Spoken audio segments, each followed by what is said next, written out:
वाह वाह वाह, सुभान अल्लाह सुभान अल्लाह। याद रखो, जिसके हक में माँ बाप दुआ करें, जिसके हक में माँ बाप दुआ करें, कभी वो ज़ाय नहीं होगा, उसकी इज्जतें कभी खत्म नहीं होंगी।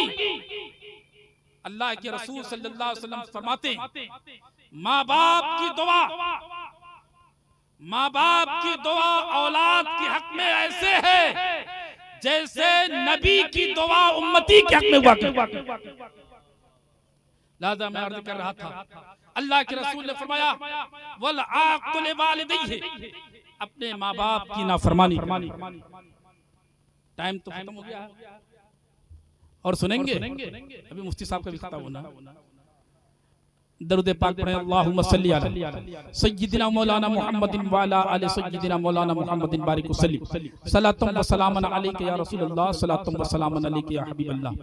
तो हजरात, मैं अर्ज कर रहा था कि हमें और आप गौर करना है, अपनी जिंदगी का मुहासबा करना है।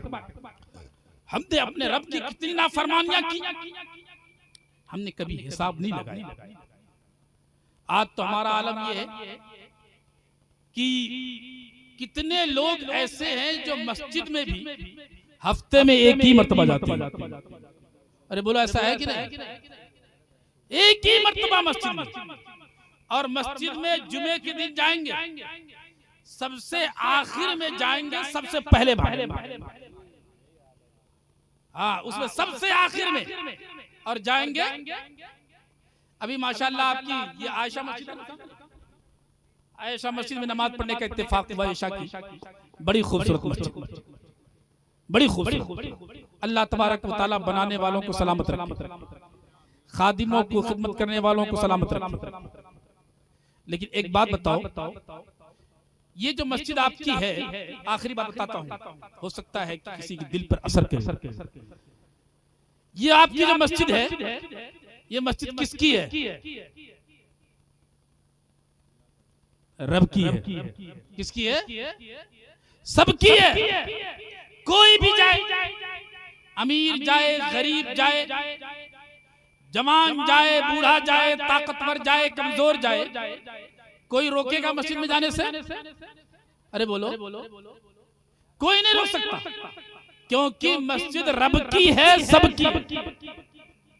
अरे कोई जाए रोकने जाने से रोकेगा कोई? नहीं रोक सकता। अब मैं आपसे एक सवाल करता हूं, क्योंकि हम लोग पढ़ाने वाले लोग हैं, कोशिश करते हैं कि बात जहन में बैठ जाए। गौर से बताइएगा, ये आपकी मस्जिद, इसमें अमीर जाए, गरीब जाए, ताकतवर जाए, कमजोर जाए, कोई भी जाए, कोई नहीं रोकेगा। लेकिन एक शख्स ऐसा है जो आलिम है, हाफिज है, कारी है, मौलवी है, मुफ्ती है, हाजी है, नमाजी है, सब कुछ है, लेकिन मस्जिद में जब जा रहा है तो उसके पैरों में थोड़ी सी गंदगी लगी।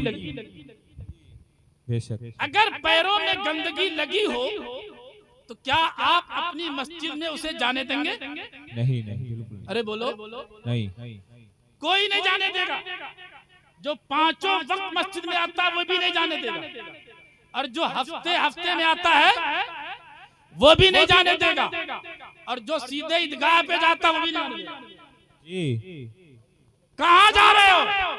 वो कहेगा मैं तो मुफ्ती हूँ, मैं तो हाफिज हूँ, मैं तो कारी हूँ, मैं तो हाजी हूँ, मैं जाऊंगा।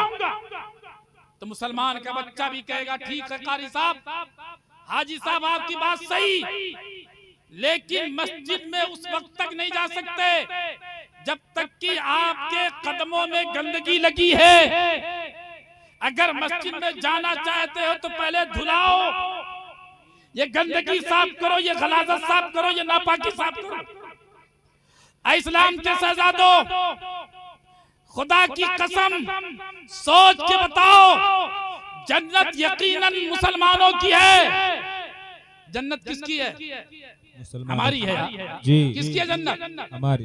अरे सब हाथ उठाओ, किसकी जन्नत है? हमारी। और दुआ करो कयामत के दिन जब रसूलुल्लाह जन्नत में दूल्हा बन के चले तो हम बाराती बन के चलेंगे। आए हाय हाय, वाह वाह वाह वाह वाह वाह, सुभान अल्लाह सुभान अल्लाह। इंशाअल्लाह चलेंगे ना? इंशाअल्लाह, इंशाअल्लाह। बोलो इंशाअल्लाह। जन्नत किसकी है? मुसलमानों की। किसकी है? मुसलमान। अरे सब बोलो। मुसलमान। और मस्जिद किसकी है? मुसलमान। वो इमाम साहब की है। खाली इमाम साहब ही रहेंगे, वही झाड़ू लगाएंगे, वही मुसल्ला बिछाएंगे, वही लोटा उठाएंगे, वही पानी भरेंगे, वही टैंक भरेंगे, वही खाली भी करेंगे, धुलाई भी करेंगे। ऐ मुसलमानों, मैं आपसे पूछना चाहता हूं, अगर थोड़ी सी गंदगी हमारे जिस्म में लग जाए तो मुसलमान का कोई बच्चा मस्जिद में नहीं जाने देता। अब सोच के बताओ, कल कयामत के दिन जब हमारे जिस्मों पर बड़े बड़े गुनाहों की गंदगियां होंगी, शराब पीने की गंदगी, जुआ खेलने की गंदगी, ज़िना करने की गंदगी, चोरियां करने की गंदगी, अय्याशियां करने की गंदगी, नमाज छोड़ने की गंदगी, बेहयाइयां करने की गंदगी, दूसरों की बहन बेटियों पर निगाहें गलत डालने की गंदगी, जुआ खेलने की गंदगी, ज़िना करने की गंदगी, ताश के पत्ते खेलने की गंदगी, ब्लू फिल्में देखने की गंदगी, हजार गुनाह, माँ बाप को सताने की गंदगी, माँ बाप को ठोकर मारने की गंदगी, उलमा का अदब ना करने की गंदगी, मस्जिदें आबाद ना करने की गंदगी, मस्जिदों को बर्बाद करने की गंदगी, इतनी गंदगियां लेकर के जब तुम अल्लाह कयामत के दिन जन्नत में जाना चाहोगे तो क्या अल्लाह के फरिश्ते जाने देंगे? नहीं।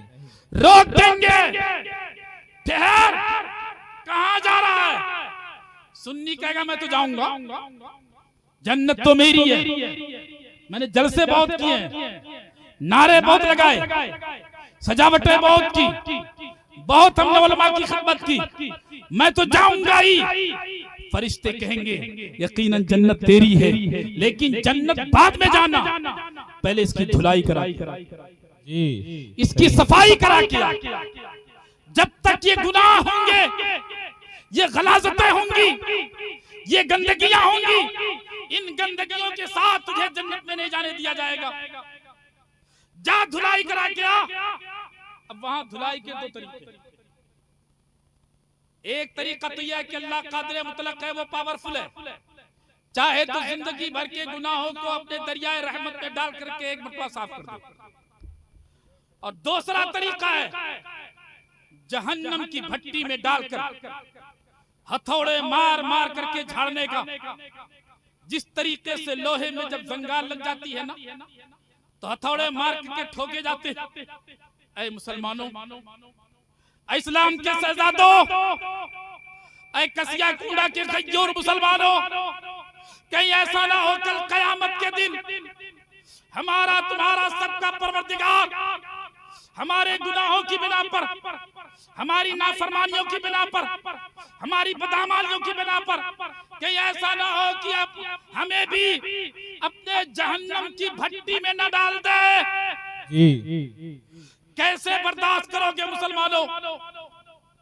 वो जहन्नम जिसकी गर्मी और बदबू का आलम ये कि अल्लाह के रसूल फरमाते हैं कि अगर सुई के नाके बराबर दुनिया की जानिब खोल दिया जाए तो उसकी गर्मी और बदबू से दुनिया के सारे लोग हलाक हो जाएंगे।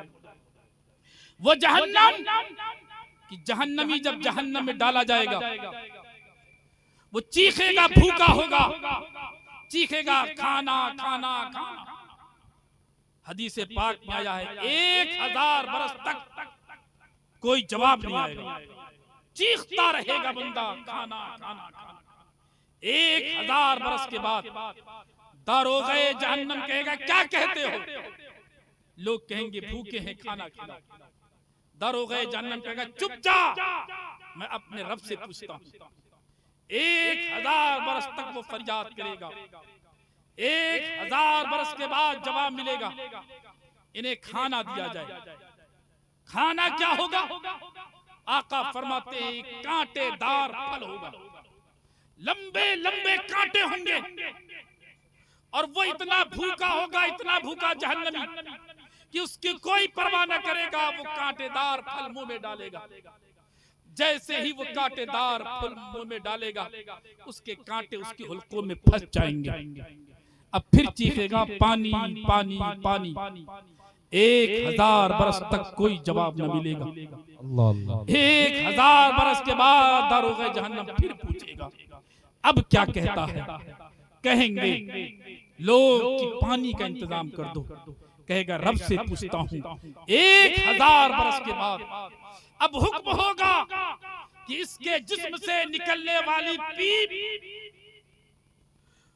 जो इतनी गर्म होगी, इतनी गर्म, हदीस पाक में आया है कि वो पीप जब पेश की जाएगी तो जहन्नमी उसकी बदबू और गर्मी की परवाह न करेगा, उसे पिएगा। जैसे पिएगा उसकी गर्मी और बदबू से वो फल भी कट जाएगा और उसकी आंतें कट करके बाहर बह जाएंगे। मुसलमानों कैसे बर्दाश्त कर सकोगे? कैसे बर्दाश्त कर पाओगे? अगर रब ने हमें जहन्नम में डाल दिया, जहन्नम में लंबे लंबे सांप, अल्लाह के रसूल फरमाते जहन्नम का सांप 3-3 मील लंबे होंगे। 3-3 यानी एक सांप तकरीबन 4.5 किलोमीटर लंबा होगा। मुसलमानों जरा सोचो, ये दुनिया का सांप 1 हाथ 1.5 हाथ, 1 बाली 1.5 बाली का सांप अगर किसी को एक मर्तबा डस ले, किसी को एक मर्तबा काट ले तो खुदा की कसम बड़े से बड़ा बहादुर, बड़े से बड़ा रुस्तम, बड़े से बड़ा पहलवान भी एड़ियां रगड़ता है, लेकिन 3.5 किलोमीटर लंबा सांप जब तुम्हें डसेगा, हमें डसेगा तो हम कैसे बर्दाश्त करेंगे? दुनिया का बिच्छू 1 इंच 1.5 इंच का बिच्छू अगर अभी मरने में दौड़ पड़े, भगदड़ मच जाए, किसी को एक मर्तबा डंक मार दे तो तड़प से, लेकिन अल्लाह के रसूल फरमाते हैं जहन्नम का बिच्छू बुख्ती ऊंट से ज्यादा होगा, बुख्ती ऊंट से भी बड़ा लंबाई होगी और उसके जहर का असर इतना होगा कि अगर जहन्नम का बिच्छू दुनिया के किसी पत्थर पर अपना डंक मार दे तो आका फरमाते हैं कि उसके जहर से पत्थर पिघल करके बह जाएगा।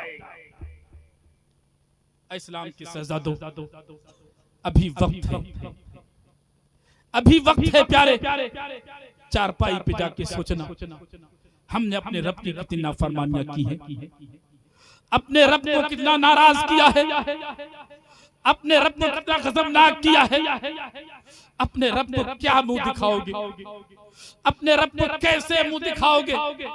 लिहाजा उठो, अभी वक्त है, अपने गुनाहों से तौबा करो, अपने गुनाहों से तौबा करो। जो बेनमाजी हो नमाजी बनकर के उठे, जो शराब पीता हो वो शराब से तौबा करके उठे, जो गालियां बकता है वो गालियों से तौबा करे, जो गाने गाता है वो गानों से तौबा करे, जो पिक्चर देखता है वो फिल्मों से तौबा करे। हर गुनाहगार सब जानते हैं कि मैं क्या करता हूँ, मैंने किससे हसद पाल रखा है, किसकी चुगलियां खाई हैं, किसकी दिलाजारी की है, किसको सताया है। आप इन उलमा की मौजूदगी में दिल में इरादा कर ले, मेरा रब दिल की धड़कनों को जानता है, दिल की तमन्नाओं को जानता है, हमारे इरादों को जानता है। खुदा की कसम कभी तो आओ, उठो, अपने गुनाहों पर नादिम होकर के आओ। रब फरमाता है, ऐ मेरे बंदे, अगरचे तूने लाखों नाफरमानियां की हैं, हजारों नाफरमानियां की हैं, करोड़ों नाफरमानियां की हैं, अरबों नाफरमानियां की हैं, घबरा मत जा, आ जा, अपने गुनाहों पर नादिम होकर के मेरे दरबार में आ जा, मेरी मस्जिद में आ जा, मेरे दरबार में अपनी पेशानी रख दे, अपने गुनाहों को याद करके नदामत के आंसू बहा दे। रब फरमाता है, ऐ मेरे बंदे, तू आंसू बहाएगा, मैं तेरे गुनाहों को सिर्फ माफ नहीं करूंगा बल्कि तेरे गुनाहों को नेकियों से बदल दूंगा, नेकियों से बदल दूंगा। और तुम तौबा करके उठोगे तो आगोश रहमत में, अल्लाह की रहमत में ऐसे ले लेगी कि तुम्हारे गुनाह माफ कर दिए जाएंगे। ये कि अल्लाह के रसूल फरमाते हैं, अत्ताइबु मिनज़ ज़ंबी कमन ला ज़ंबा ला, गुनाहों से तौबा करने वाला ऐसे हो जाता जैसे उसने गुनाह किया ही नहीं। बेशक बेशक, सुभान अल्लाह। लिहाजा मुसलमानों, आपसे गुजारिश है कि आप चारपाई पे जाकर के लेटो, बल्कि यही अभी दुआ होगी मुफ्ती साहब की, आप सच्चे दिल से अपने गुनाहों से तौबा कर लें। खुदा की कसम, अगर आपने तौबा कर लिया तो समझ जाओ आपका जलसा बहुत कामयाब है, बहुत कामयाब है। दुआ है कि अल्लाह तबारक व तआला हमें भी और सारे मुसलमानों को अमल की तौफीक अता फरमाए। परवरदिगार हमसे बोलने में आमदन सहमन लफ्ज़न मानन, अगर कोई गलती हो गई हो तो मैं अपनी गलती से तौबा करता हूँ। अस्तगफिरुल्लाह रब्बी मिन कुल्लि ज़ंबि व अतूबु इलैहि व मा अनल बलाग। अस्सलामु अलैकुम व रहमतुल्लाहि व बरकातुहू।